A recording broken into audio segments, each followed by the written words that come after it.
사람들은 말이죠. 제 경험에 의하면, 아니 모두가 그럴 것 같아요.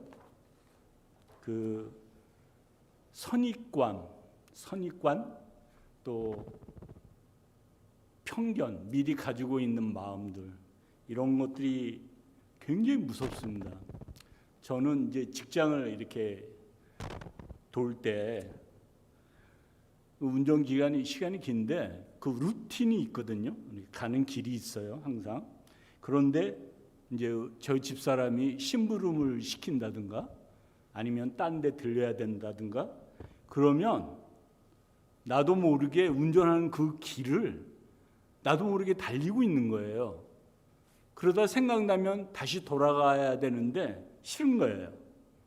그래서 가진 핑계를 다 대고 안 갔다 온 것을 이제 변명을 합니다. 굉장히 무서워요. 저만 그런 거 아닐 것 같아요. 저희 집사람 운전하는 걸 봐도 그래요. 가다가 어디 들려야 되는데 그냥 자기 루틴 그대로 가요. 그러고서 이제 아니 왜 거기 안 들려? 그렇게 말을 하면 그때서야 실수했구나 이제 느껴요. 그런데 이스라엘 사람들이 2000년 동안 조상 대대로 절기를 지키면서 태어난 지 8일 만에 할례를 받으면서 그렇게 하나님의 그 택한 백성이라는 그런 생각들을 가지고 그렇게 교육을 받고 제사를 지내고 그러고 왔어요. 그런데 갑자기 너네들은 택한 백성인 게 이제 끝났어. 이제는 그 성경 그 오래전에 하나님께서 약속하신 예수가 너희 죄를 대신 짊어지고 십자가에서 죽으셨고 그 다음에 하나님께서 다가올 세대, 너희들한테 약속하셨던 그 다가올 세대를 보여주시는데 예수님을 부활시킴으로 인해서 그것이 완성됐고 내가 보낸 예수가 이 세상의 왕이 되셨어. 그걸 믿는 사람들만이 나하고 바른 관계를 맺게 돼. 그런 사람들만이 나중에 너희들이 부활해서 그 회복된 세상에서 살게 될 거야 라고 하는 말을 바울이 하고 다니는 거예요. 그러면 유대 사람들이 좋아했을까요? 아주 쌈박한 생각이네 저거. 하고 따랐을까요? 아니에요. 성경이라 뭐 좋은 말만 써 있겠지만 우리가 쉽게 얘기하면 쳐 죽일 놈. 왜냐하면 바울이 예수님 만나기 전에 그러고 다녔거든. 바울이 스데반 집사를 죽이고 또 크리스천들을 잡으러 가려고 다마스커스로 가다가 예수님께서 갑자기 나타나시잖아요.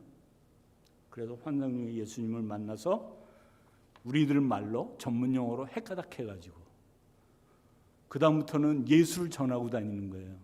근데 그 예수를 전하고 다닌다는 그 말들이 너무 황당해요. 유대인들은 믿을 수가 없는 거야. 8일 만에 할례를 받고 절기도 지키고 율법도 지키고 그 다음에 예수 믿는 건 뭐 오케이. 그러니까 이방인 너희들도 할례 받고 절기 지키고 율법 지키고 그렇게 해. 결국 이 교회, 초대교회 처음 교회를 세웠을 때의 싸움이 이 싸움이에요.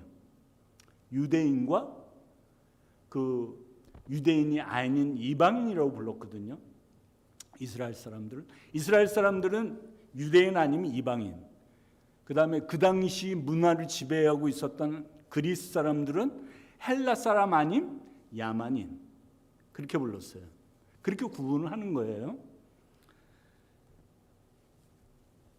그런데 교회를 세운 적도 없는데 로마에 바울이 로마에 편지를 보내요. 편지를 보내는 이유가 뭐라고요? 선교를 위해서 나 선교 자금 좀 대줄래? 선교 본부가 됐으면 참 좋겠어. 그런데 제가 지금 로마서 1장만 가지고 벌써 4번째 하고 있거든요. 아직도 더 하고 싶어요. 왜냐하면 이게 그만큼 중요해요. 이게 오늘 특히 읽은 16장 17절이 모든 신학자들이 동의하는 거예요. 이게 로마서의 주제다. 근데 이거를 해석하는 툴은 서로 달라요. 자, 로마서의 배경이 뭐라고요? 40년대 말에 그 유대인들이 예수를 믿는 유대인들이, 근데 정확한 이유는 몰라요.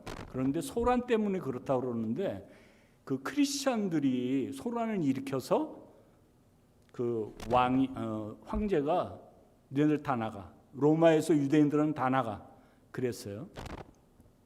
그래서 유대인들이 쫓겨났다가 그 네로 황제가 되면서 54년 정도에 근데 뭐 들어와도 좋아 그렇게 말했어요. 그러니까 다시 이 유대인들이 다시 로마에 돌아와 보니까 교회가 어떻게 돼 있어요? 그 전에는 우리가 장악하고 있었는데, 우리가 주류 세력이었는데 이제 이방인들 크리스천들이 교회를 장악하고 있는 거예요. 이런 교회 상황이 있었어요. 그래서 바울이 편지를 쓰면서 그 유대인과 이방인들은 한 가족이다. 왜? 하나님이 그렇게 계획을 세우셨고 언약을 그렇게 하셨고 아브라함을 택함으로 인해서 전 인류를 구원하시려는 하나님의 계획이 약속이 있었기 때문에 그 약속이 지금 이루어져서 이방인들도 이제 예수를 믿기만 하면 들어와서 이제 한 족속이 된다, 한 가정이 된다라는 그런 선포를 하고 있었어요.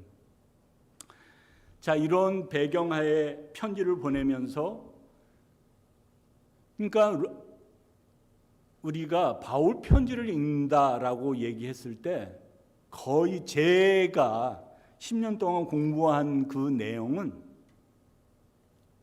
다 일관되어 있어요. 교회는 이방인과 유대인의 담을 헐었다. 예수님의 십자가로. 그 다음에 예수님이 우리의 왕이 되셨다. 부활하심으로 인해서. 하나님이 부활로 인해서. 그래서 이제는 너희가 이방인도 아니요, 손님도 아니고 길손도 아니고 이제는 한 가족이 됐으니 화합해라. 전부 이 내용이에요.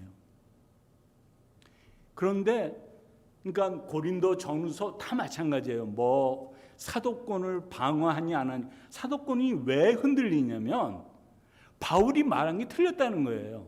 유대인들이 생각했을 때. 아니 예수님이 그래 좋아, 네 말대로 하나님께서 언약을 지키셨어. 그런데 계속해서 하나님 백성으로 우리한테 주셨던 율법, 할례, 그 다음에 절기 이런 것들 다 지켜야 될 거 아니야. 왜 안 지킨다고 그래? 누가 그렇게 말했어? 바울이. 바울 제 사도 맞아? 왜냐하면 바울은 살아생전에 예수님을 만난 적이 없어요. 비슷한 시기에 살았는데 만난 적이 없거든요. 그러니까 사도라고 했을 때는 예수님께서 직접 스카우트한 제자들만 말하는 거예요. 그러니까 시비가 나오는 거예요. 그 사도, 걔가 바울이 사도가 맞아? 그러니까 사도 바울은 편지할 때마다 뭐라고 말해요? 나 바울은, 하나님의 종이 된 바울은, 항상 그렇게 말을 하는, 사도된 바울은 주장하는 거예요. 나 사도 맞거든? 그러면서 얘기하는 거예요. 그래서 결국은 사도 바울이 그 순교를 당하는데 누구 때문에 당해요? 유대인들 때문에.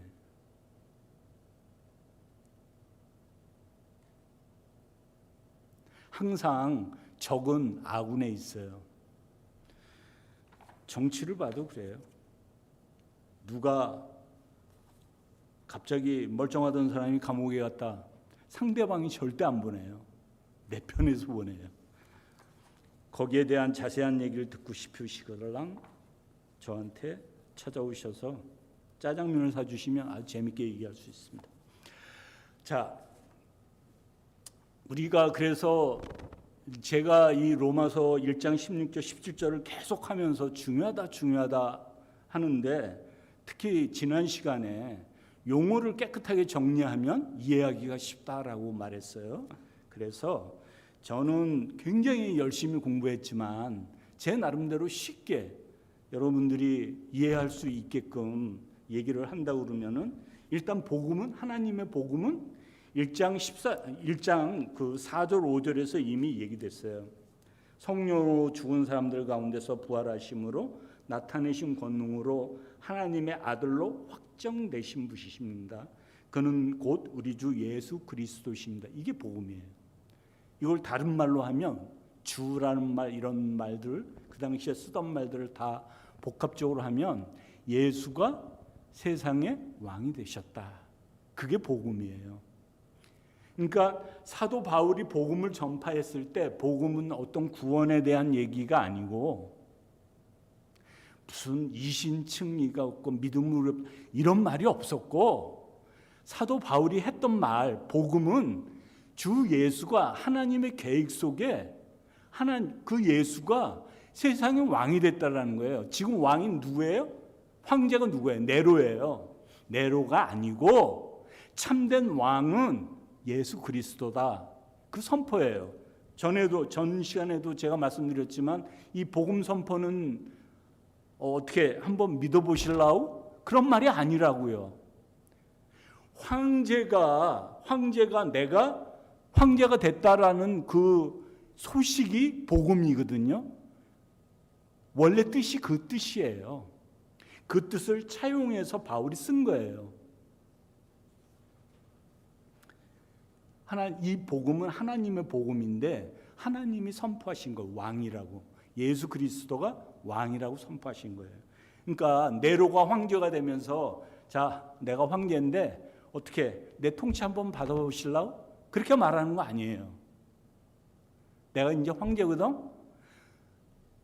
나한테 세금 바치고 내가 하는 말 다 잘 듣고 반란 일으키지 말고 목숨만은 살려줄게. 아주 평화롭게 내가 지켜주고 할 테니까. 그렇게 강제 명령이지 이게 뭐 어떻게 설득하고 부탁하고 그러는 게 아니에요. 그러니까 이 복음은 뭐라고요? 선포예요. 자, 믿어도 좋고 안 믿어도 좋고가 아니라 너희가 살고 싶으면 믿어라예요. 너희가 새 생명을 받고 싶으면 믿어라예요. 새 생명인지 어떻게 알아요? 예수가 다시 부활했잖아요. 내가 그걸 보여준 거야. 근데 이 예수가 왕이 됐다라는 그 복음 안에는 하나님의 의가 나타났으니, 오늘 말씀이에요. 의가 나타났으니 하나님의 의가 복음 속에 나타납니다. 그게 무슨 말이에요? 예수가 왕이 된 게 하나님의 의가 나타났대요. 의를 제가 지난 시간에 뭐라고 말씀드렸는지 혹시 기억하십니까? 압니다. 지금 앉으신 자리에서 이쪽으로 들으면서 이쪽으로 빼시는 거 제가 알거든요. 다시 말씀드릴게요. 의라는 말은 이게 히브리어, 그러니까 원래 성경이 히브리어로 써 있거든요. 이거를 예수님 태어나시기 125년 전에, 그때 디아스포라라고 그래서 그 유대인들이 세계 각 지방에 흩어져 살았는데 그 사람들이 히브리어를 잊어버렸거든요. 그래서 헬라어로 번역을 했어요, 성경을. 70인역이라고 하는데 그 70인역에서 또 번역을 한 거예요. 번역을 해서 또 우리가 오늘날 영어로 또 라틴어로 한글로 이렇게 번역을 하면서 그 뜻이 애매해졌는데 이 뜻을 정확하게 표현할 수 있는 말은 없어요. 그래서 제가 지난 시간에 뭐라고 말했어요? 하나님의 의라는 것은 어떤 의로움, 윤리적인 발음 그런 게 아니라 신실하심, 정의, 그 다음에 그 윤리적으로도 뛰어난 면도 있고 법정적으로 흠이 없다라는 뜻도 있고, 이 뜻이 굉장히 함의되어 있어요. 그래서 어느 한 의다 그러면 하나님의 의다 그러면 하나님의 의라는 말이 도대체 무슨 뜻인가라는 그런 학자들의 그 계속되는 2000년을 두고 논쟁이 있어 왔어요. 근데 최근에 인기를 얻는 의견이러니와 제가 그렇게 이해해야지만 성경이 해석이 되더라 하는 제 생각으로는 신실하심이에요. 약속을 지키시는 신실하심, 하나님의 의라는 그게 첫째 뜻이라고 저는 보고 많은 학자들이 또 그렇게 생각을 해요. 그래서 보면 자, 하나님의 의가 복음 속에 나타납니다. 그러면 예수님이 왕이 되신 거에는 하나님의 의가 나타난다는 말은 하나님이 약속하신 그 신실하심이 나타난다는 거예요. 그러니까 내가 이스라엘을 구원하겠다, 전 인류를 아브라함을 통해서 구원하겠다라는 그 약속이 예수님이 왕이 되는데 나타나 있다는 거예요. 다른 말로 하면 하나님이 구원하시겠다는 그 약속이 그 이행 중에 예수님이 왕이 되신 게 있다라는 거예요. 그런데 그 다음 말이 이게 오늘의 아주 하이라이트고 굉장히 학자들끼리 싸움도 많고 막 그래요. 그 말이 뭐냐면 이 일은 오로지 믿음에 근거하여 일어납니다. 그렇게 돼 있어요. 근데 오늘 성경은 이렇게 돼 있는데 그건 니은이라고 돼 있죠. 그 밑에 주석이 달렸어요. 뭐라고 달렸어요? 또는 이것은 믿음에서 출발하며 믿음을 목표로 합니다. 그렇게 돼 있어요. 그런데 이 신약 성경은 헬라어로 써 있잖아요. 헬라어에는 어떻게 돼 있냐면, 그러니까 우리 쉽게 얘기하면 믿음으로부터 믿음까지 그렇게 돼 있어요. 그래서 근데 믿음에서 믿음까지, 믿음으로부터 믿음까지 그렇게 돼만 돼 있고, 그 다음에 이것은 성경에 기록한 예를 든 거예요. 의인은 믿음으로 살 것이다 그렇게 돼 있어요. 그런데 이게 또 문제가 되는 거예요. 의인은 믿음으로 살 것이다 그렇게 돼 있는 게 하박국 2장 4절에 나오는 말이거든요. 근데 그 구약이니까 히브리어로 써 있을 거 아니에요. 히브리어 써 있는 거하고 아까 말씀드린 70인역으로 헬라어로 번역했다고 그랬잖아요. 그 말하고 또 바울이 신약 성경에서 쓴 그 말하고 단어를 조금씩 다르고 빠져 있어요. 그러니까 바울이 쓴 편지에 쓴 이 오로지 믿음에 근거하여 믿음에서 믿음으로 요 말이 간단하게 써 있어요. 그러니까 또 우리 식사하시고 하는 일이 전부 이런 거 찾아내는 일을 하시는 분들이 신학자들이잖아요.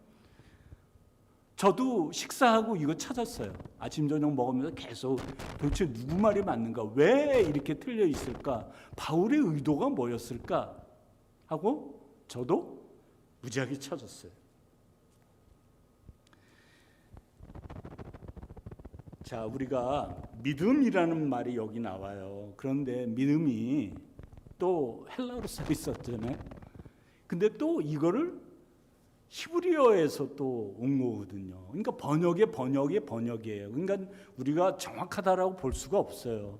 그래서 원어 뜻을 우리가 먼저 아는 게 굉장히 중요해요. 거기서 어떻게 사용이 되다가 예수님 당시에 이 바울 당시에 어떻게 이 말이 쓰였을까 하고 찾아내는 게 우리 신학자들이 식사하시고 짜장면 먹고 하는 일이 이런 거거든요. 찾았는데 이제 또 그러니까 많은 의견들이 있을 거 아니에요. 나는 이렇게 생각한다, 이렇게 생각한다. 그러니까 이제 그런 의견들은 누가 맞다 틀리다 말할 수가 없어요. 하나님의 원래 뜻은 하나일 거예요. 그렇죠? 근데 원본이 없어요. 이거 전부 복사판이거든요. 그리고 복사판이 또 다 같으면 또 no problem. 이게 또 틀리네 다. 그러니까 또 어느 쪽 사본이 맞다 틀리다 또 싸울 거 아니에요. 그렇죠? 그러니까 이거는 이렇게 함부로 말할 수 있는 게 아니네. 여기에는 또 합의하는 거예요. 그럼 기준이 뭐예요? 저는 기준이 이게 다 해석이 돼야 돼. 앞뒤로 다 맞아야 되고 구약 신약에서 의라는 말이 다 맞아야 되고 믿음이란 말이 다 맞아야 돼. 그걸 집어넣으면 해석이 돼야 돼. 일관되게. 그게 제 기준이에요. 그래서 자, 우리가 하나님의 복음은 주 예수, 우리 주 예수 그리스도가 왕이 되셨다라는 거였고, 그 다음에 의는 지금 뭐라고 그랬어요? 신실하심, 약속을 잘 지키는. 근데 이게 또 어떤 학자, 크레머라는 독일 학자인데, 이 사람이 이거를 히브리어를 연구하면서 이 말은 관계에서 오는 말이다. 그러니까 예를 들어서 나하고 계약을 했어. 약속을 했어. 그러면 약속 관계에 있는 사람들끼리 쓰는 말이다. 이 의라는 말은 신실하다는 말. 그래서 그때부터 인기를 얻기 시작해서 신실하다는 말이 하나님의 의라는 말이다라는데 많은 학자들이 동의를 하고 그래요. 저도 그렇게 믿어요. 그래서 의다 그러면 신실하신 어떤 관계에 있는 신실함, 약속을 잘 지키는 것. 이렇게 해석을 하다 보면 하나님의 의라 그러면 하나님의 신실하신 뭐예요? 하나님이 약속하신 거를 신실하게 잘 지키시는 거예요. 그러면 사람의 의인은 라고 말한다 그러면 의인은 뭐예요? 하나님하고 계약 관계에 올바르게 서 있는 사람이에요. 그러니까 하나님하고 약속한 거를 잘 지키는 사람이 의인이에요. 신실하게 지키는 사람이 의인이에요.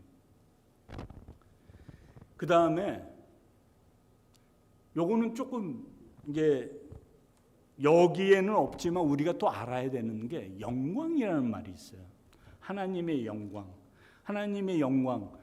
저기 우리 집사님들이나 목사님들 영광이란 말을 정확하게 한마디로 쉽게 딱 설명해 주시면 제가 언제든지 짜장면 살 용의가 있어요. 한번 해보실래요?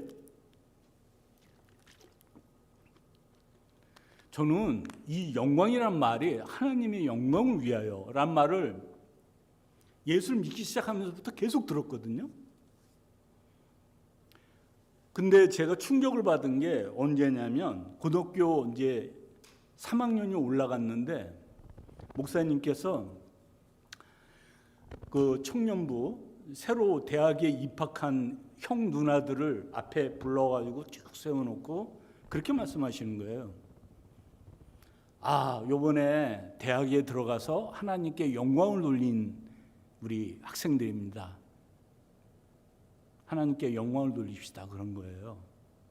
근데 그 자리에 제가 좋아하던 형 누나, 제가 좋아하는 형 누나는 저한테 냉면 잘 사주고 만두 잘 사준 누나 형들이에요. 뭐 그분 인성은 제가 잘 몰라요. 근데 잘 사주는 누나들, 형들, 그 형들이 안 보이는 거예요. 왜냐하면 그 형 누나들은 재수를 하기 때문에 안 나온 거였거든. 그러니까 제 생각에는 그러면 대학을 들어가서 저 형 누나들은 하나님께 영광을 돌렸는데 그럼 떨어진 형 누나들은 하나님 영광에 먹칠을 한 사람들인가? 그런 생각이 드는 거예요. 영광이 뭔가? 하나님의 영광이. 하나님의 영광이 도대체 뭐길래 대학을 들어가면 하나님의 영광이 드러나고 하나님의 영광을 돌렸다고 그러고 떨어지면 하나님의 영광이 그런 말은 안 하지만 목사님이 그런 말은 안 하지만 반대로 추측하면 하나님의 영광을 가린 사람들이잖아요. 대학을 떨어진 사람들. 그리고 그 당시에 또 하나 그 당시에 이영무라는 축구 선수가 있어요. 골 넣고 기도하는 그 원조거든요. 그 사람이. 아마 아실 거예요. 우리 집사님 아시죠? 네. 감동이었어요. 한일전을 하는데 중거리 슛을 때려가지고 그게 들어가고 반바퀴를 돌아서 그 기도하는 그 장면 감동이었거든요. 어린 마음에도. 근데 그걸 또 목사님이 설교 시간에 얘기하는 거예요. 이영무 선수는 골을 넣어서 하나님께 영광을 돌렸다는 거예요. 근데 제가 또 완전히 이 반발심이 굉장히 강하잖아요. 그러면 골을 먹은 골키퍼는 하나님의 영광을 가린 사람들인가? 일본 사람, 나도 일본 사람 별로 안 좋아하지만 일본 사람들은 하나님의 영광을 가리는 사람들인가? 그런 생각이 드는 거예요. 하나님의 영광이 도대체 뭐길래? 근데 목사님들이고 장로님들이고 집사님들이고 그냥 말만 했다 그러면 하나님의 영광 얘기를 하는 거예요. 영광이 뭡니까 도대체? 그래서 제가 성경을 찾으면서 제가 정의한 거예요. 원래 사전을 찾으면 영화롭고 빛나는 뭐 그런 뜻인데 제가 찾은 거예요. 제가 정의하는 거예요. 드러나는 거예요. 나타나는 거. 근데 나타나는데 그냥 나타나는 게 아니라 뭐 변해서 나타나는 게 아니라 그 본성을 그대로 나타나는 거예요. 예를 들어 볼게요. 제 딸 결혼식에 임승환 목사님이 왔어요. 그러면 제가 목사님이 제 딸 결혼식에 참석해 주셔서 영광입니다. 그렇게 말할까요? 그렇게 말 안 해요. 그냥 와주셔서 감사합니다. 어떻게 축의금 많이 내고 그 설렁탕 먹지 말고 그냥 가세요. 뭐 이렇게 얘기하겠죠. 그런데 바이든 대통령이 제 딸 결혼식에 왔다. 그럼 제가 어떻게 할까요? 아이고 가문의 영광입니다. 그럴 거 아니에요. 그죠? 영광이죠. 그때 그 영광이란 뜻이 무슨 뜻이에요? 내가 별 볼 일 없지만 당신 때문에 내가 드러납니다. 그런 뜻이에요. 근데 내가 뭐 이렇게 별다르게 드러나는 게 아니라 내가 내 딸 아빠로서 결혼식의 그 어떤 주최자로서 내가 드러나는군요. 그런 뜻이에요. 내가 별 볼 일 없었는데 당신 때문에 내가 드러나는군요. 하나님의 영광이 나타나는 모든 성경 구약이건 신약이건 간에 그 영광의 자리에 하나님의 임재라는 그 뜻이 항상 숨어 있어요. 예를 들어서 그 광야 생활을 할 때 이스라엘 백성들이 밤에는 불기둥으로 낮에는 구름기둥으로 가렸는데 그때 하나님의 영광이 나타났다. 그렇게 표현을 하고 쉐키나이라고 그렇게 히브리어로 그렇게 표현을 해요. 그러니까 영광이 무슨 뜻이에요? 하나님이 나타나신 거예요. 드러나시는 거예요. 그러니까 만약에 내가 어떤 일을 왜 목사님들 그런 말씀 잘 하시잖아요. 설교 시작하기 전에 전하는 자는 가려 주시고 하나님께서만 영광 홀로 받아 주시옵소서. 뭐 이런 말 많이 하잖아요. 그게 무슨 말이에요? 하나님만 나타나달라는 얘기예요. 그러니까 우리가 하는 일, 모든 일은 하나님의 영광을 위해서 한다고 그러면은 하나님의 영광은 하나님이 나는 감춰주는 내가 뭐 어떤 그런 잘난 거 그런 거 다 가려주시고 하나님께서 나타나 주십시오. 하나님께서 하셨다. 하나님께서 주관하셨다. 하나님께서 하셨다. 이런 걸 좀 나타내 주십시오. 그런 뜻이에요. 그러니까 성경 어느 곳에 가더라도 하나님의 영광을 위해서라는 말이 있다면 하나님이 드러나시게 라고 이해하시면 굉장히 이해가 빠르고 아마 일관되게 해석이 될 겁니다. 자, 그래서 복음, 그 다음에 믿음 얘기 아직 안 했죠. 지난 시간에 했는데 다 잊으셨을 테니까 다시. 믿음도 이게 한마디로 누굴 믿는다, believe, trust 이런 뜻도 영어로 그런 뜻도 있지만 여기에 또 신실한다는 뜻이 있어요. 믿는다는 말 가운데 내가 약속을 잘 지킨다, 어떤 내가 해야 될 일을 성실하게 잘한다는 그런 뜻도 있어요. 그러니까 우리가 예수님을 믿는다라고 얘기했을 때는 예수님에 대해서도 믿지만 예수님이 하신 행동까지도 내가 하는 행동이 신실하게 담겨 있는 거예요. 그러니까 내가 누굴 믿는데 그 사람이 하는 행동을 못 따라해. 그건 거짓말이라고요. 잘못된 말이라고요. 이해하셨죠? 여기까지. 그런데 여기서 오로지 믿음에 근거합니다. 원어로는 어떻게 되어 있다고? 믿음으로부터 믿음까지. 그러니까 오직 믿음으로, 여태까지 이게 전통적인 해석이에요. 그러니까 믿음으로부터 믿음까지니까 믿음으로만 이걸 반드시 믿어야만 된다라는 뜻으로 우리가 전부 이해해오고 그렇게 이해를 해요. 그리고 여기서도 주석이 어떻게 달렸냐면 우리 이 세번역 성경에 밑에 니은에 보면 이것은 믿음에서 출발해 믿음을 목표로 합니다. 그러니까 처음부터 끝까지 믿음이라는 거예요. 오직 믿음이라는 말이 이 구절을 근거로 해서 나온 말이에요. 오직 믿음으로.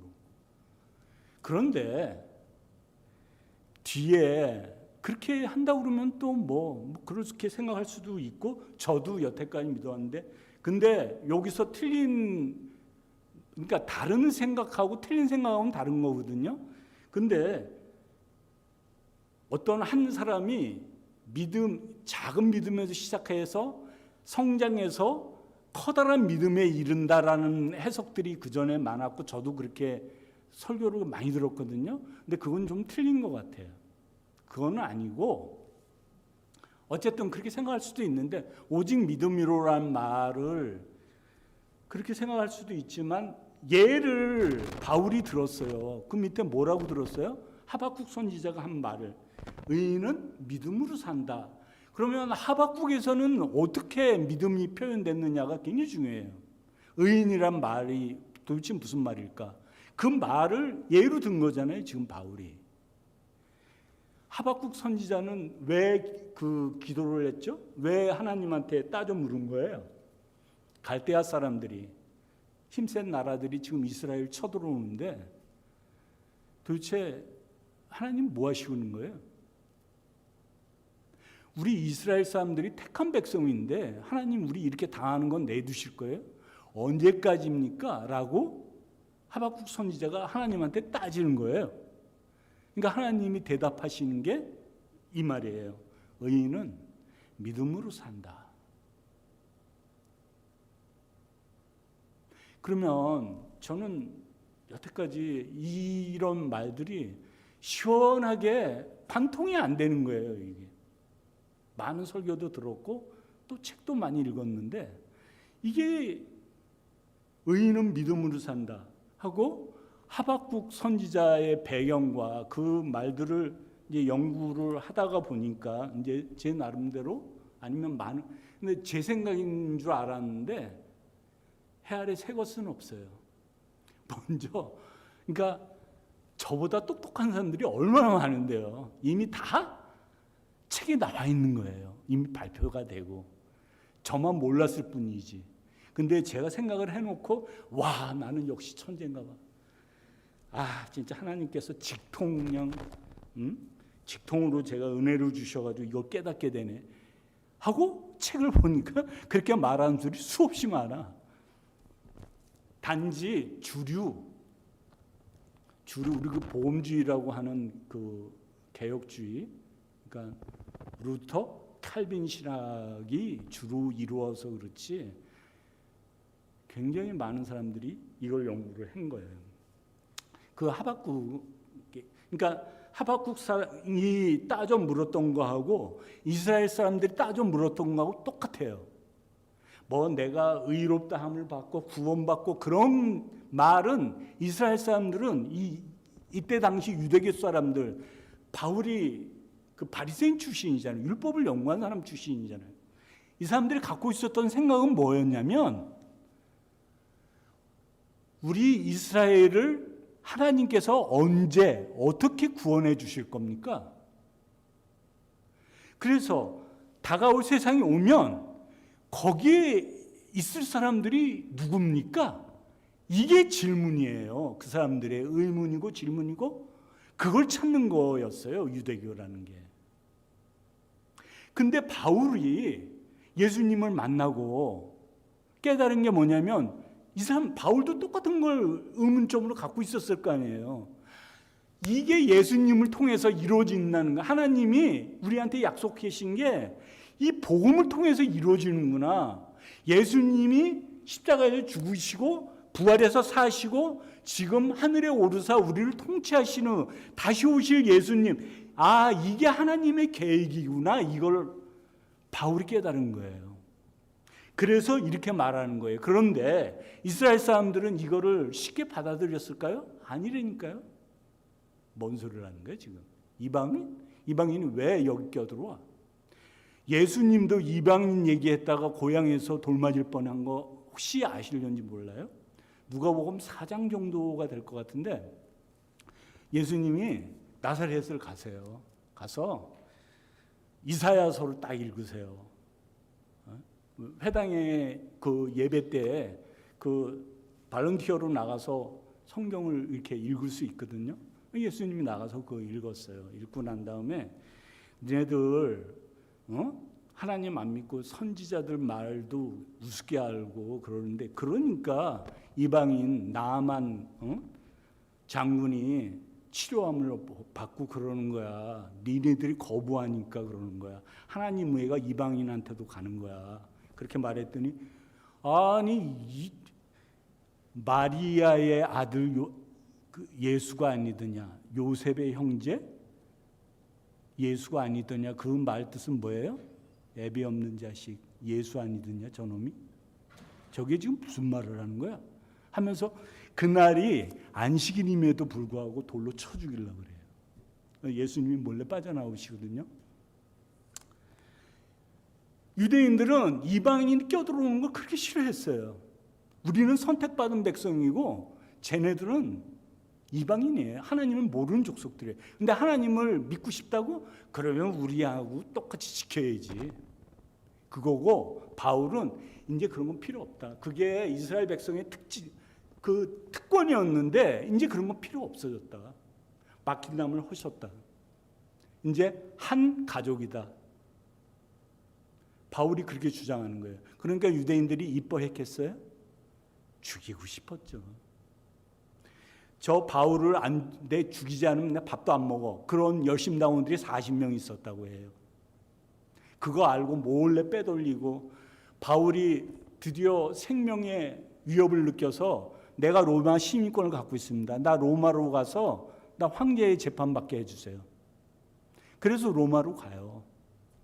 그러니까 로마 교회 로마서를 쓸 때 나 거기 가서 나 그 선교를 후원해주면 내가 스페인 가서 선교할게 이렇게 편지를 썼는데 이렇게 간 게 아니라 선교사로 간 게 아니라 뭘로 갔다고요? 죄수로 갔어요.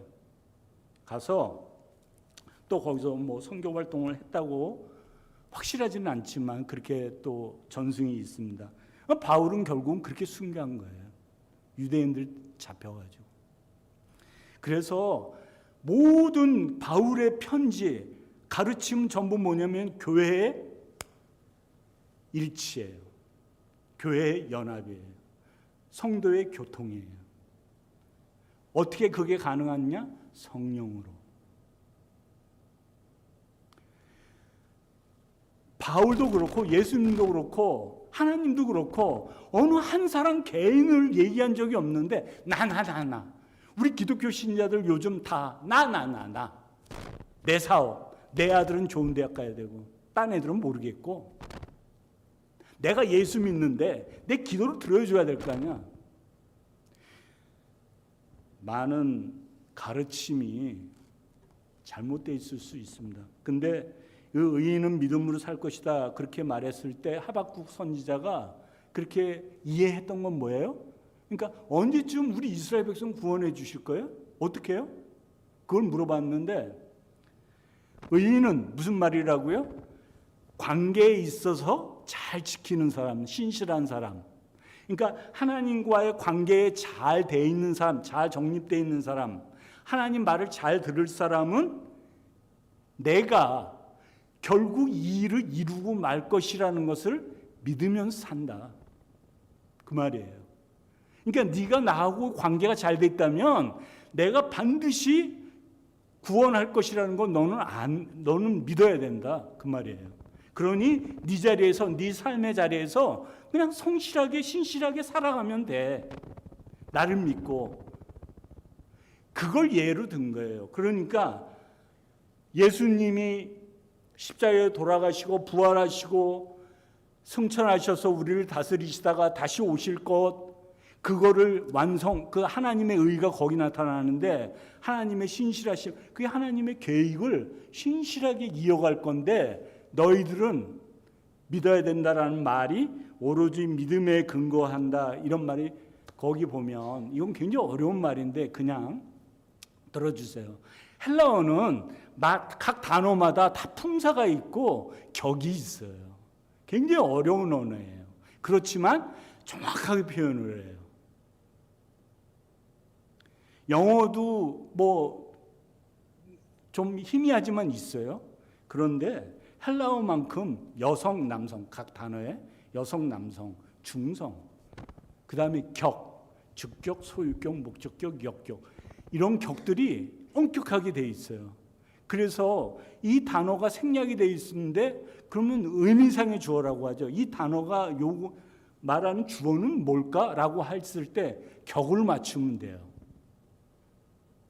그러면 의미상의 주어가 찾아드는데 여기 보면 믿음으로부터 믿음까지라고 했잖아요. 믿음으로부터 그 말에 믿음의로부터 이렇게 돼 있어요.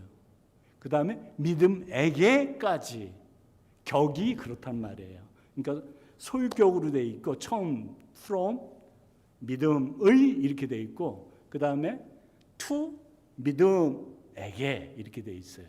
그러니까 역격으로 돼 있어요. 우리가 목적격, 역격이 뭐예요? 내가 물을 임 목사님한테 줬다 하면 물은 직접 목적어, 사람은 간접 목적어라고 해서 역격으로 표현하잖아요. 자, 그러면 우리가 지금 17절만 갖고 얘기하는 거예요. 성경 보셔야 돼요. 하나님의 의가 복음 속에 나타나. 여기 소유격으로 돼 있는 사람이 누가 있어요? 한번 찾아보세요. 제가 오직 믿음의로부터 믿음에게까지라고 그렇게 헬라어로 돼 있다고 했죠. 에크피스테오스라고 돼 있는데 어쨌든 여기 소유격으로 된 사람은 누가 있어요? 사람이든 인격체건 주어건 하나님의 의가 이렇게 돼 있죠. 그 다음에 에게는 누가 있어요? 이게 그 복음이라는 말이 하나님의 의가 복음 속에 나타난다는데 복음이 그 지시대명사예요. 그것의 근데 앞에 보니까 복음이다라고 해서 돼 있는데 이 이트가 역격이에요. 그러니까 복음 그게 역격으로 돼 있어요. 그래서 어려운 말이지만 제가 쉽게 얘기하면 무슨 말이냐면 하나님의 믿음으로부터 우리 인간의 믿음까지 그런 말이에요. 그러니까 하나님의 신실함으로부터 인간의 믿음까지. 다시 말하면 복음에는 하나님의 의가 나타나는데 이게 다 하나님의 계획인데 이것은 하나님의 신실함부터 인간의 신실함까지 다 합쳐져서 이루어진다는, 다시 말하면 하나님의 계획에 너희가 반응해야 된다는 말이에요. 거기에 응답해야 된다는 말이에요. 그게 하박국 선지자가 말한 거하고 예를 든 거하고 그래야 이게 맞는 거예요, 저한테는. 그러니까 하나님의 그 신실하심, 끝까지 약속을 지킬 거라는 것을 내가 믿는 내 믿음도 필요한 거예요. 그런데 이게 무슨 그 칼빈의 무슨 인간의 완전 타락인데 어떻게 완전 타락한 사람이 반응을 하고 어쩌고저쩌고. 지금 우리가 칼빈이 하나님이에요? 아니에요. 그 사람 되게 똑똑한 사람이에요. 23살에 성경 라틴어로 돼 있는 거를 독일어로 번역하고 또 독일어를 또 라틴어로 번역하고 사람을 막 두세 번 죽이는 천재거든요. 23살 때 그렇게 했다고요. 그래서 어쩌라고요. 그래봤자 인간이에요. 흠 많고 죄 많고 그런 인간이에요. 그냥 우리보다 좀 똑똑할 뿐이에요. 먼저 살다가는. 근데 대단하죠. 루터도 마찬가지예요. 종교 개혁을 했어요. 목숨 내놓고 한 거거든요. 또 목숨을 지키기 위해서 많은 사람을 죽였고 그게 사실이고. 우리는 성경이 무엇을 말하고자 하는가를 찾아내야 되는 거예요. 칼빈이 어떻고, 우리 목사님들이 가장 실수 많이 하는 게 가면 신학교로 가면 그렇게 교육을 받아요. 요즘은 칼빈주의가 그 침례교의 주류를 이루고 있거든요. 베이직 신학이. 그래서 그렇게밖에 배우지를 않아요. 근데 저 같은 자유로운 영혼은, 반항심이 심한 사람은 어떻게 한다고요? 이것저것 다 본다고요. 왜 꼭 그렇게만, 나 그렇게 하면 이해가 안 되는데 나는? 하고 찾아보는 거예요. 그래서 자기 교단 신학이 아니면 전부 이단이라고 모는 한국 신학은 굉장히 반성 많이 해야 돼요. 어쨌든 자, 하나님의 계획이 이거예요. 이걸 믿으라는 거예요. 하박국 선지자가 했던 것처럼 그렇게 믿음이, 노 반응이 필요하다고. 그게 이스라엘 사람들이 가졌던 의문에 대한 대답이에요. 아, 하나님이 이루실 것이구나. 그러니까 나는 내 삶을 살아야지 하면서 하박국이 하는 게 뭐예요? 찬양하잖아요. 무화과 나무에 열매가 없어도, 외양간에 소가 없어도 나는 여호와로 인하여 즐거워하리. 선지자는 선지자죠. 하나님 뜻을 금방 알아요. 근데 꼭 그렇게만 생각할 거야? 이스라엘 사람들이 가졌던 마음이에요, 그게. 하나님의 응답을 그렇게 받는다 그러면, 아, 하나님이 하실 거구나. 그 약속을 성실하게 지키실 것이구나. 하나님의 계획이구나, 그게. 너희는 다 계획이 있구나. 하나님은 진작부터 계획을 갖고 계셨다고요. 그거 좀 알아주면 좋겠다, 그 말이에요. 바울이 이해한 게 이거예요. 아, 우리가 그렇게 애타게 찾던 하나님의 약속이 예수님으로 인해서 이렇게 이루어져 가는 게 이게 하나님의 계획이구나 라는 거예요. 이게 오늘 본문이에요. 이거를 이해하는 게 여러분들은 지금 40-50분 만에 듣지만 이게 어마어마하게 몇백 년을 두고 싸움을 한 거예요.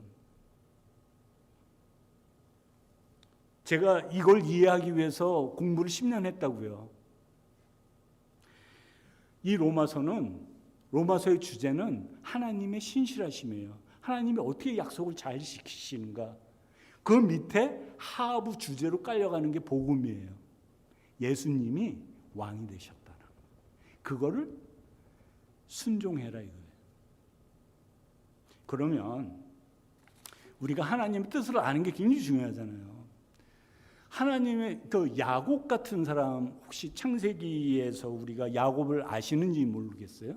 굉장히 시대 사기꾼입니다. 저하고 비슷한 성경을 가진 아주 시대 사기꾼이죠. 그런데 기는 자 위에 나는 자가 있는 거야. 자기 외삼촌한테 호되게 당하잖아요. 네? 그 사기를 치고. 그래서 첫 번째 자기가 라헬을 좋아했거든. 그러니까 7년 동안 네가 일하면 내가 뭐 라헬 줄게. 열심히 일했어요. 저 여자를 7년 후면 내가 아내로 얻을 수 있어 하고 열심히 일했는데 돌아온 건 레아예요. 내가 별로 신경도 안 쓰던 레아. 그래가지고 어떻게 이럴 수가 있습니까? 이랬더니 7년 더 일하면 내가 라헬도 줄게. 또 열심히 일을 합니다. 그래서 겨우 얻은 아내가 라헬이잖아요. 근데 하나님도 무심하시지. 별로 마음에 없는 레아한테는 애들도 잘 나와. 근데 라헬한테는 애가 안 나와. 미친 거지. 그래가지고 결국 정말 애써서 얻은 아들이 누구예요? 요셉. 또 나중에 베냐민. 근데 요셉이 좀 뭐라고 말을 표현해야 돼? 제가 느낀 거예요, 요셉이 뭐 굉장히 잘생겼다고 해요, 전승에 의하면. 잘생겼다고 하는데 잘생기고 꿈도 잘 해몽하고 잘 꾸고 그랬는데 좀 뭐라고 말해야지? 좀 네 가지가 없는 거야. 그 꿈을 꾸고 말이지. 그랬으면 그냥 조용히 있어야지. 그걸 자랑하고 다니는 거야. 그것도 뭐 형들 앞에서. 니네들 그 뜻은 뭐예요? 니네들 나한테 무릎 꿇을 거야? 어느 형이 아이고 우리 이쁘다 그러겠어요. 특히나 요셉 아버지는 야곱은 채색 옷을 입혔다고 그랬어요. 딴 자식들은 쳐다보지도 않고 라헬 자식들은 쳐다보지도 않으면서 요셉은 채색 옷을 입혀가지고 이뻐했거든. 가뜩이나 꼴보기 싫어 죽겠는데 거기다가 나 꿈을 꿨는데 형들 나한테 무릎 꿇어야 될 걸 그러고 있어. 누가 가면 그러니까 야곱도 그렇게 말을 해요. 그렇게 말을 한 적은 없죠. 근데 야곱한테도 막 그런 말을 하고 다니니까 분명히 야곱이 얘기했을 거예요. 너 그 말 좀 하지 좀 마. 그냥 꿈 꿨으면 너 혼자 생각하고 있어. 이랬을 것 같아. 근데 어쨌든 얄미워 죽겠는데 이게 들판에 아버지 신부름으로 왔네? 그러니까 어떻게 해요? 팔아버리잖아요. 그래서 이 사람이 어디로 가요? 보디발 경비대장한테 그 종으로 갔는데 또 이 친구가 워낙 잘생겼으니까 또 보디발의 아내가 내버려 두질 않잖아 또. 그래가지고 모함 받아 또 깜빵을 가고 깜빵에서 또 술 관원장을 만나고 또 그 사람이 추천으로 인해서 그 꿈을 해석해서 애굽의 그 수상이 되죠. 근데 자 아들들이 와가지고 야곱한테 아빠 야곱이 짐승한테 잡혀 먹였나 봐. 이 피 좀 봐 이거. 이게 옷 맞죠? 이러면서. 자, 그럼 야곱은 어땠을까요, 마음이? 인간적인 마음에 내가 채색 옷을 입혀서 아주 이뻐하던 아들인데 잘생기기도 했을 뿐만 아니라 내가 사랑하는 라헬의 아들이기도 하고. 근데 이때 야곱이 하나님의 계획을 알았을까요? 하나님의 계획은 뭐였어요? 요셉을 애굽 왕을 시켜서 왕이 아니죠. 그 통치자로 만들어서 거기에 인큐베이터처럼 그 험한 세상에 이스라엘 백성 70명이 내려왔다고 돼 있고 75명으로 내려가 있는데 뭐가 중요한데 한 70여 명 내려간 거야. 내려가가지고 나중에 출애굽할 때 뭐 학자들 보통 합의된 게 한 200만으로 보거든요. 그 곡창지대에 애굽에서 딱 잘 키웠다가 빼내는 거예요. 하나님의 그 계획을 요셉이 알았을까요? 아니 야곱이 알았을까요? 몰랐죠. 그러니까 우리가 지금 당하는 그 고통이 하나님의 계획이 어떤 계획을 나한테 갖고 계시니 우리가 모르는 거예요. 그래서 우리가 할 일은 뭐라고요? 하나님과 나와의 관계가 잘 정립되어 있느냐 이것만 우리가 신경 쓰면 되는 거예요. 그리고 그 길을 가는 거예요. 자, 그러면 또 반대로 하나님의 계획을 알았던 사람도 있어요. 요나단이라고 들어보셨어요? 안 들어보셨으면 좀 곤란해. 또 요나단을 또 신약 성경에서 막 찾고 막 그러면 굉장히 곤란해요. 실제로 구역 예배 제가 옛날에 인도할 때 그랬던 사람이 있거든요. 근데 어쨌든 간에 요나단이 사울의 아들이에요. 왕사 세자였어요. 그렇죠? 근데 다윗이라는 얘도 잘생겼어. 그냥 잘생긴 사람만 기억하는 이 더러운 세상에 또 미남이야, 얘 다윗이. 근데 이 다윗이 갑자기 나타나서 골리앗을 잡네. 그래가지고 사람들이 막 찬양을 하는데 사울이 죽인 사람은 1000명 정도, 다윗이 죽인 사람은 10,000명 정도. 그러니까 이걸 받아들이는 사람은 사울은 어떻게 받아들였어요? 왕이었죠. 어떻게 받아들였어요? 야, 그 국민들한테 저렇게 팬덤이 생겼는데 결국은 뭐 왕밖에 더 되겠어? 응? 내 자리를 탐하겠구만. 그렇게 생각했고 요나단은 어떻게 생각했어요? 내가 왕세자 될 건데 하나님의 계획은 다윗에게 있구나. 알았어요.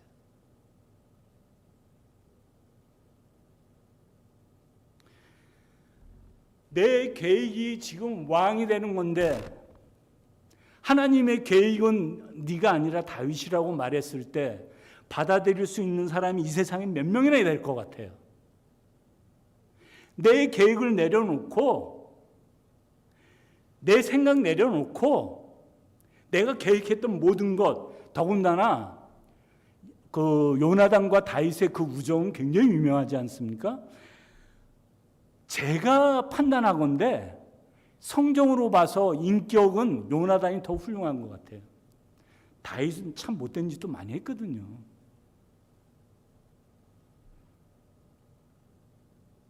근데 하나님의 계획은 다윗에게 있었어요. 그걸 요나단이 인정을 한 거예요. 그래서 내가 너를 지켜준다. 너 왕이 될 건데 너 왕이 되면 내가 네 밑에서 수상 정도는 할게. 네 밑이야. 그러니까 걱정하지 마. 너 죽이는 일 없어. 그런데 사울 왕한테, 자기 아버지한테, 또 다윗은 사위이기도 해요. 그러니까 요나단한테는 매제인지 매형인지는 몰라요. 그 관계가 정확하게 안 나와 있으니까 그건 모르겠지만 매형 매제 뭐 either way fine. 그 다음에 왕의 사위고 이런 관계예요. 근데 죽일 리가 없다라고 말을 하고서는 사울한테 다윗이 변명을 해주는데 넌 뭐야 자식아 그러면서 창을 자기 아들한테 던지는 거야 또. 그때 요나단이 안 거예요. 아, 우리 아빠는 다윗을 죽이고야 말겠구나. 그래서 도망가라고 권유를 하고 마지막으로 헤어지고 내가 네 미치니까 제발 좀 내 가정은 좀 네가 좀 지켜줬으면 좋겠다. 약속하자. 그러니까 다윗도 약속을 해요. 그래서 나중에 사울과 그 형제들, 그 요나단과 형제들이 다 전쟁터에서 죽어요. 그리고 다윗이 이제 왕이 됐는데 그 요나단의 아들이 이제 그러니까 다윗이 왕이 됐으니까 그 다음 전 왕이었던 그 지파도 다르거든요. 다윗은 유다 지파고 사울은 베냐민 지파예요. 지파도 다르고 또 왕의 그 계열이 아닌데 왕이 됐으니까 피비린내 나는 정권 다툼이 있겠죠. 그렇죠? 그래서 그 족속들을 다 죽여요. 그러면 우리가 영화에서도 보고서 많이 봐서 알겠지만 그때 꼭 하녀가 그 집 도련님 애를 갖다가 숨기잖아. 그거 다 영화에 나오는 거잖아요. 그럼 무비보셋이라고 요나단 아들을 딱 빼돌리다가 떨어뜨렸네. 급히 도망가다가. 그래서 다리가 부러져서 불구가 돼요. 그래서 그 무비보셋을 찾아내서 평생을 자기 식탁에서 같이 밥을 먹게 했는데 또 결말에 보면 다윗이 재산도 뺏었다가 반밖에 안 주고 뭐 그런 또 스토리가 있어요. 그러니까 다윗은 철저한 정치꾼이었고 그래요. 그러니까 우리가 지금 처해 있는 상황에서 하나님의 계획이 나에 대한 계획이 무엇인지 몰라요. 그런데 힘이 들어요. 그랬을 때 해야 될 일이 뭐예요? 내가 하나님과 바른 관계에 있느냐? 그걸 점검해 보는 거예요. 또 하나님의 계획이 나에 대해서 어떤 계획을 말씀해 주셨어. 성령께서 말씀해 너는 선교사가 되라 라든가 아니면 뭐 다른 또 희생이라든가 순교라든가 그런 사명을 주셨다 그러면 내가 알았다 그러면 비록 겁나지만 하나님의 계획에 순종하는 그 태도가 필요해요. 저도 그 순교 스테판 집사님을 제가 제일 그 성경상에 나오는 인물 중에 제일 좋아하는데 저도 스테판 집사님처럼 그렇게 훌륭한 설교를 하다가 순교하는 것도 괜찮다 그렇게 생각을 하는데 영화 같은 데 보면 순교하는 사람들 어마어마하게 잔인하게 죽더라고요. 그거 보고 나니까 겁이 나. 순교는 오케이. 근데 저렇게까지 그냥 바울처럼 그냥 목 땡강 이렇게 치면 좋지 않을까? 한꺼번에 죽으면 이 목 치는 그 망난이라든가 우리나라하고 비교해서 이것도 재미있게 이 배우에 대한 얘기를 또 제가 1시간도 넘게 할 수 있어요. 근데 어쨌든 간에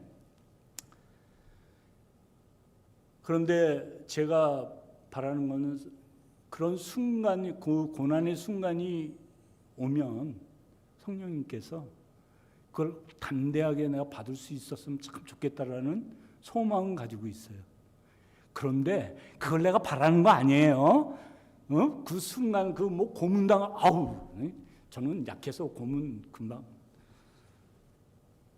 그렇지만 성령님께서 붙들어 주실 거예요. 요나단처럼 내가 가진 계획이 굉장히 엄청난데 그거를 하나님의 계획을 알고 난 다음에 내가 그걸 내려놓고 내 자리를 걸어간다는 게 그렇게 쉬운 일은 아니에요. 우리 임승환 목사님 영어 이름이 요나단이에요. 굉장히 우연스럽게. 그리고 더 우연스럽게 제 이름이 다윗이에요. 영어 이름이. 우리 임 목사님하고 저하고 안 지가 30년이 넘게 되는데 요나단은 왕권을 양보했잖아요. 임수환 목사님은 저한테 단 하나도 뭘 양보한 적이 없어. 그래서 내가 기대하고 있어. 도대체 뭘 언젠가는 뭐 양보하겠지? 이러면서 오늘 마지막 저 찬양을 좀 띄워주실 수 있어요? 제가 찬양을 하나 가져왔어요. 저 노래를 개인적으로 시키잖아요. 그러면 사탄 다음으로 싫어하는 사람이 그런 사람이에요. 막 노래 시키고 그러는 거. 근데 제가 오늘 기타를 들고 같이 찬양을 하려고 제가 해요. 왜요? 제가 이 가사 너무너무 은혜 받았어요. 제가 Third Day라는 그 찬양팀인데, 미국 찬양팀인데 Wonder of God라는 그 가사를 보고 제가 너무너무 큰 은혜를 받은 적이 있거든요. 아세요? 우리 청년부 아시나? Wonder of God 아세요? 몰라? 그 다음에 또 정말 그 가사를 듣고서 깜짝 놀랐던 게 윤도현 밴드의 가을 우체국 앞에서, 그거 한번 구글링해서 한번 찾아보세요. 그 가사가 보통 그 유행가 가사가 이렇게 하나님의 그 섭리를 잘 표현할 수 있을까라는 그런 가사입니다. 꼭 찾아보시기 바랍니다. 그 다음에 이거예요. 찬양이 사실은 뭐 찬송가건 찬양이건 제가 제 신학과 맞지 않는 곡들이 너무 많아서 제가 찬양을 좋아하면서도 부르기가 참 꺼려하는데, 이거 가사를 한번 보세요. 주의 약속이 아득하여, 요 기꺼이 죽게라는 제목인데 부제가 요나단의 기도예요. 임수환 목사님 기도가 아니라 그 사울 왕의 아들 요나단의 기도예요. 자, 요나단 입장이 돼서 이 가사를 한번 읽어보세요. 주의 약속이 아득하여도, 좀 이렇게 배경음악을 BGM을 좀 잔잔히 좀 깔아주세요. 주의 약속이 아득하여도 나의 자리를 힘써 지키리. 그 다음 주의 마음에 합한 자 되어 그 길 기꺼이 나 걷게 하소서. 지금 왕세자를 양보하면서 하는 말이에요. 주의 계획은 성실하시니, 주님이 하신 그 계획은 반드시 이루어갈 것인데, 내가 이렇게 양보를 한다면, 내 길을 간다고 그러면 내 고백을 확실하게 하는 거 아닌가? 주의 계획은 성실하니 하나님께서 반드시 이루고 마실 거예요. 그 다음에 가사 그 다음 넘겨주실래요? 주의 나라가 세워짐을 바라며 모든 것 기꺼이 주게 드리네. 내가 모든 거 포기할 수 있으세요? 그 다음에 내 마음, 여기가 또 악권입니다. 내 마음 아시는 주님, 힘겹게 비워낸 바람들 다 내려놓고, 내가 세자인데 그걸 다 내려놓는 거예요. 그 다음에 주의 위로 전하며 그 신실하신 바라보리. 내가 내려놓는 게 얼마나 힘들어요. 그 다음에 주마 많은 자들이 주님의 일하심 비추는 그 통로되어 주의 나라 위하여 내 소망 넘어 주뜻 이루소서. 주의 나라 위하여 내 소망 넘어, 내가 왕세자 될 내 계획을 내려놓고 그 소망 넘어서 하나님의 계획이 이루어지도록, 이게 우리 믿는 사람이 기도가 돼야 돼요. 내 도나스 가게가 아니고, 내 아들이 명문대학 가는 게 아니고, 내가 잘 먹고 잘 사는, 내가 예수 믿었는데 왜 이런 고난을 받아야 돼요? 이런 거보다는 주님의 계획이 무엇입니까? 저는 주님의 계획을 잘 압니까? 그 자리에 제가 서 있습니까? 그걸 기도해야 돼요. 그런 마음을 가지고 제가 찬양은, 노래는 진짜 못하거든요. 그런데 저하고 같이 이 가사를 음미하면서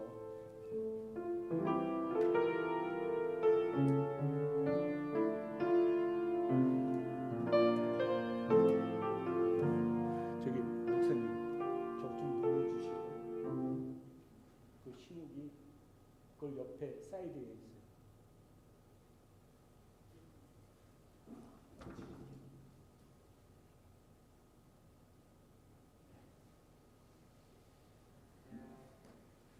죄송합니다, 번거롭게 해서.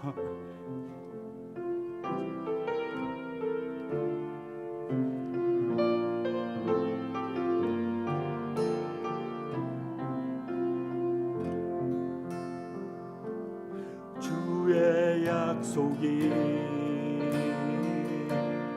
아득하여도 나의 자리를 힘써 지키리. 주의 마음에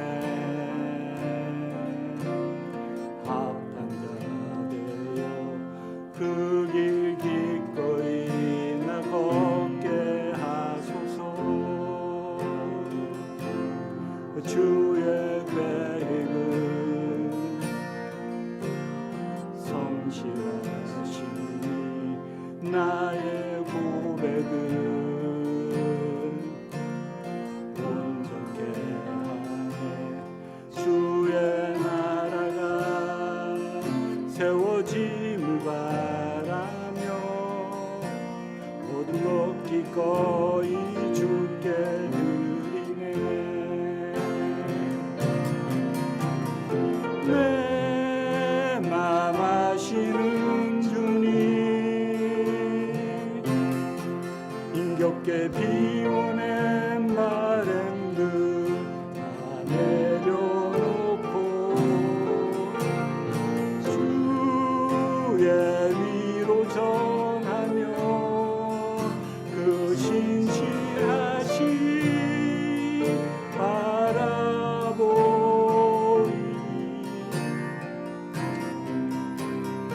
주만 많은 자들이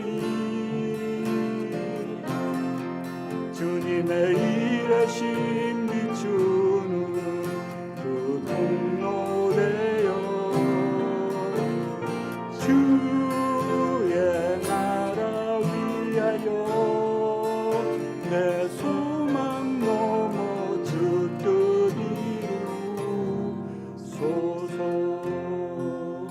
우리 기도가 되어야 됩니다. 주의 나라 위하여 내 소망 내려놓을 줄 알아야 됩니다. 우리 이렇게 기도하고 있습니까? 우리 생명성 교회 성도님들, 지금 인터넷으로 예배를 드리시는 성도님이건 우리 이 자리에 있는 성도님이건 힘든 줄 압니다. 세상 사는 거 이렇게 만만치 않습니다. 더군다나 모든 건 내려놓고 주님 따르라고 하는 그 명령은 정말 따르기가 힘듭니다. 그런데 우리의 기도는 하나님의 계획을 이뤄가시는데 제가 그 자리에 서 있게 해달라고 하시는 기도해야 됩니다. 다시 한번 내 맘 아시는 주님부터, 내 맘 아시는 주님, 주